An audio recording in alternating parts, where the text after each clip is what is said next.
जिनके जीवन में कष्ट व विपत्तियां हैं वो ये सुन लें, जीवन बदल जाएगा। प्रेमियों, जिनके जीवन में दुख हैं, परेशानियां हैं, रोग हैं, रिश्तों में टूटन है, आर्थिक संकट है, उन सबके लिए आज प्रेमानंद जी महाराज का संदेश है। विपत्तियां भगवान की आवाज होती हैं। वो कह रहे होते हैं, अब मेरी ओर मुड़ जा, अब दुनिया छोड़, अब मुझे पकड़ ले। विपत्ति तुम्हारे जीवन को खत्म करने नहीं आई, वो आई है तुम्हें बदलने, संवारने और ऊपर उठाने के लिए। एक, कष्ट क्यों आते हैं? हम सबने पूछा होगा, भगवान हमें दुख क्यों देते हैं? प्रेमानंद जी महाराज कहते हैं, भगवान किसी को दुख नहीं देते, हम ही अपने कर्मों से कष्ट बुलाते हैं। यह संसार एक कर्म भूमि है, जो जैसा बोता है वैसा काटता है।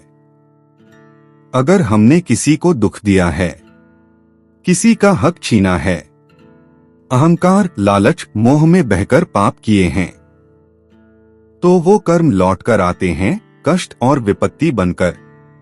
लेकिन ईश्वर दयालु हैं, वो हमें केवल उतना ही दुख देते हैं जितना हमें जागने के लिए जरूरी होता है।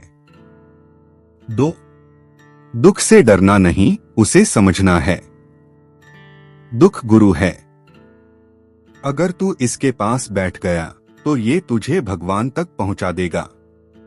कष्टों से डरने वाला व्यक्ति जीवन में कभी प्रगति नहीं कर सकता, पर जो व्यक्ति कष्टों को समर्पण और भक्ति में बदल देता है, उसके लिए वही विपत्ति वरदान बन जाती है। प्रेमानंद जी महाराज कहते हैं, विपत्ति आई है तो रो मत, ये तो प्रभु ने तुझे पुकारा है, आ अब मेरे पास आ जा। 3, क्या करें जब जीवन संकटों से घिरा हो? यदि तुम आज बहुत दुखी हो, रात रात भर रोते हो, मन अशांत है, सपने टूट गए हैं, तो अब यह करो, एक प्रभु का नाम लो हर पल हर सांस में। नाम ही सबसे बड़ी औषधि है। राम, कृष्ण, शिव, राधे, गुरुदेव, जो तुम्हारा हो उसका नाम लो। नाम लेने से कर्म कटते हैं, दुख गलते हैं और अंतर में शांति उतरती है। 2, कर्म सुधारो, झूठ छोड़ दो, दूसरों को दुख देना छोड़ दो, सेवा करो, दान दो, अपने कर्मों को भगवान के चरणों में सम। वो व्यक्ति कभी दुखी नहीं रह सकता जो सत्संग में आ गया।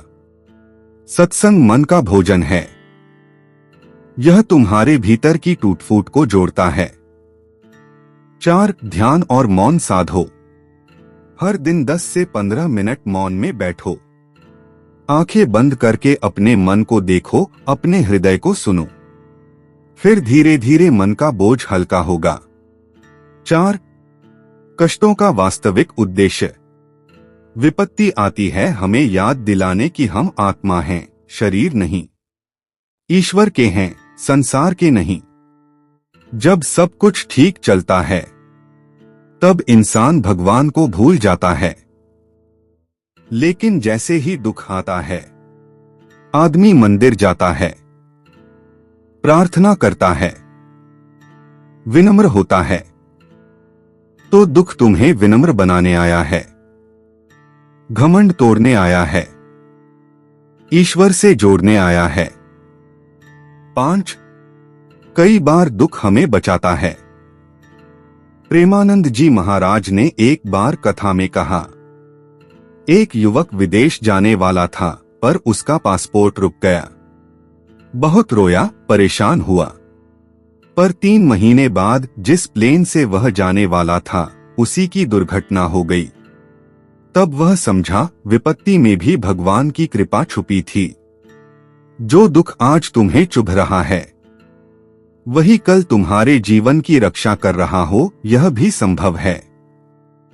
इसलिए हर कष्ट को कृपा मानो और ईश्वर से कहो, प्रभु मैं जानता हूं तू मेरे भले के लिए सब कर रहा है। 6, निष्कर्ष विपत्ति प्रभु की पुकार। प्रेमियों, दुख तो आएंगे, कष्ट भी आएंगे, पर अगर तुम उन्हें सहकर प्रभु की शरण में रहोगे तो वो तुम्हें तोड़ेंगे नहीं, तुम्हें परमात्मा से जोड़ देंगे। दुख को सीढ़ी बना लो और उस पर चढ़कर ईश्वर तक पहुंच जाओ। आज से ही जीवन का दृष्टिकोण बदलो। विपत्ति आई है, नाम जपो। रोना आ रहा है, प्रार्थना करो। अकेले हो, सत्संग सुनो।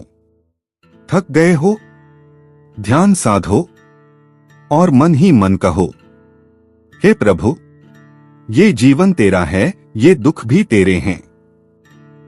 तू है तो सब कुछ है। राधे राधे बोलो। कष्ट धीरे धीरे कृपा में बदल जाएंगे और जो आज रो रहा है वही कल प्रभु की लीला में मुस्कराएगा।